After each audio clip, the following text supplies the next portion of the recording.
Welcome back. Time now is 5:13. We want to get you caught up on some developing stories overnight. At least 8 people have died in Russia after a gunman opened fire at a university in the center of the country. Several others are hurt. Russia's Interior Ministry says the gunman was detained. The university's press service says the suspect used guns designed to fire non-lethal ammunition, but could be modified. The U.S. says all the migrants living in a camp along the U.S.-Mexico border should be removed within a week. The Department of Homeland Security closed the border and started deportation flights yesterday. An estimated 14,000 migrants had been living in the so-called Del Rio camp. French President Emmanuel Macron will talk to President Biden in the coming days. It will be their first contact since a major diplomatic crisis erupted over a submarine deal with Australia. Australia decided to leave a 2016 contract with France and sign on with the U.S. and Great Britain instead. France insists it was not informed of the deal in advance. For more than 6 months now, the founder of one community organization has made it her mission to get as many Latinos vaccinated as possible in Colorado. Maria Gonzalez is the founder of Adelante Community Development. The organization originally helped Latinos with business development, but Gonzalez started up vaccine clinics at the Mile High Flea Market earlier this year. Since then, her team has distributed more than 10,000 shots. Right now, these vaccine clinics are set to continue through October. Nonprofits play a vital role in building healthy communities, but there's a problem. A recent study found a prolonged recession could result in the closure of 38% of nonprofits. Here's Denver 7's Eric Lufer. Profits and purpose go hand in hand. Business and community are important to make Colorado strong. And the nonprofit sector in Colorado has been dealt with its own pandemic obstacles. Just ask Debbie Brown, president of the Colorado Business Roundtable. Nonprofits have had a more interesting task with recovery because some of the folks that they're trying to help have been hurt the most in the pandemic. This week, heads of nonprofits across the state will meet here at the Denver Museum of Nature and Science to discuss the current COVID climate and its effect on business. The museum itself, a 501c nonprofit organization. Just like everybody else, we were shocked when the shutdown occurred. We were closed for 100 days. George Sparks is the president and CEO. He's looking forward to the conversations that will be had. Nonprofits are really just businesses that don't pay taxes. Everything else is the same. We have strategic plans. Despite the obvious struggles, generosity has in some cases outplayed the pandemic. I've been just simply thrilled and awed by the generosity of our donors during this time. But obstacles remain for the thousands of nonprofits here and across the country. We're all in this together. Hold your head high. We've done some amazing work during this COVID experience. Hopefully we can emotionally lead the citizens of Colorado out of this pandemic. I'm Eric Lufer, Denver 7. According to our partners at the Denver Post, the nonprofit sector employs about 14% of the U.S. workforce, nearly half of which works for nonprofit hospitals and universities.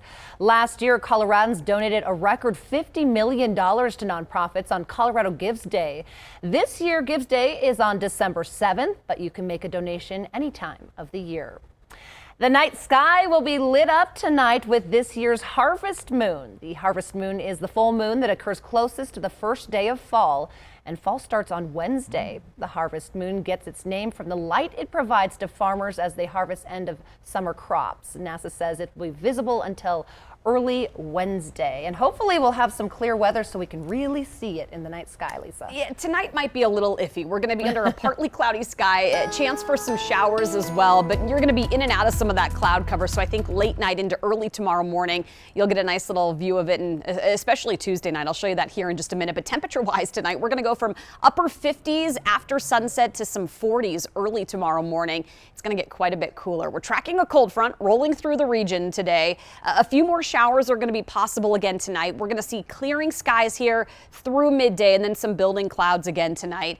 And yeah, fall officially starts early Wednesday afternoon for us. Here's a look at some of the showers and even a little of the snow falling in through the northern and central mountains on some of the higher mountain passes. So you're going to find a nice light dusting once that sun rises. A few more showers lingering on the plains, mainly just some cloud cover in Denver right now, but we had a few light showers and you can see how things are starting to gradually clear up with that moon set this morning. morning. Upper 40s and low 50s as you step out the door. Lakewood 53, Boulder, you're a little more warm, a little warmer, more mild, 57, and in Aurora right now 50. It's pretty chilly in the high country this morning. We have temperatures just above freezing in spots like Black Hawk and Ward, and well below it there over Berthoud Pass at 23. Tomorrow's going to get a lot colder in through the mountains early morning.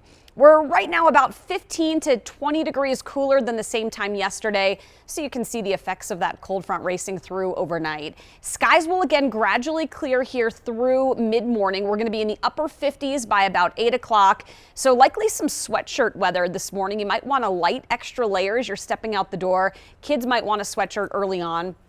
We'll be by about lunchtime in the 60s, and you can see how we're then under a mostly sunny sky. Beautiful through early afternoon with then some building clouds tonight. Should see by about 7:30, chance for a few more showers. And then overnight tonight, skies will clear. And as they do, tomorrow morning is going to be pretty chilly. We're talking upper 30s to even some low 40s here in and around town. Mountain towns dropping well into the 20s and 30s, but this is kind of the weather that you need to see up in some of the ski resorts. 20s overnight consistently to start making some snow up there. Tomorrow afternoon's beautiful. Again, late Tuesday, we're going to be under a mostly sunny sky, near 70 again tomorrow. So very fall-like weather for the last 2 full days of summer. Fall officially starting on Wednesday afternoon, and it is going to be warmer. We'll see some low to mid 80s through the end of the week. There will be a chance for a few storms later this week, but overall pretty dry and actually a really gorgeous next 5 to 7 days for us here in town. And it was a really nice morning at our recycling event yesterday, or Saturday. Saturday. Saturday. It was Saturday. Our electronics recycling event over there at Dick's Sporting Good Park. It was really nice to see everybody. Right now we have a good drive going on to the north side. You see the camera moving around. This is I-25 at 104th Avenue, southbound side right here, and that's making its way into downtown okay. I'm not even seeing any wet roads here, and then we go to the opposite side of the city, down to the Denver Tech Center. Maybe a few sprinkles here and there to make the windshield wipers go occasionally, but otherwise a pretty decent ride. It is wet, though, for us to the west on I-70, on 6th Avenue, Highway 6, as well as Highway 93 and C-470. So we are going to find some wet conditions here and there, depending on where you're going here this morning, but I'm not seeing any significant delays down here on C-470 or Santa Fe or 285. A pretty good looking drive down here to the Denver Tech Center with speed still in the high 60s. It has been 8 years now since the devastating floods in our state. The last of the roads damaged by the rushing waters will be repaired starting today. The closure you need to look out for. And it is Money Saving Monday, how you can get a deal on movie tickets for the next 2 weeks. Get Denver 7 News updates on your Alexa-enabled device. Add the Denver 7 News skill in the Alexa app, then say, "Alexa, what's my flash briefing?"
Now to a Denver 7 consumer alert. If you're job hunting, be careful of scams. The Better Business Bureau says when applying for jobs, make sure the company and the job are real. If you have a job offer and you're really excited about it and it's from like a company that you really know, just verify, go to the website, look for the actual listing on the official website. If you accept a remote job, don't just give your social security and bank information to anyone over the phone or online.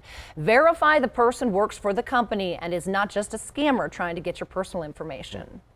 Every Monday is Money Saving Monday, and this week we have a deal for the movies. Harkins Theaters is offering Discount Tuesdays tomorrow and next Tuesday. You can get up to 40% off your ticket. This is all day and for any movie.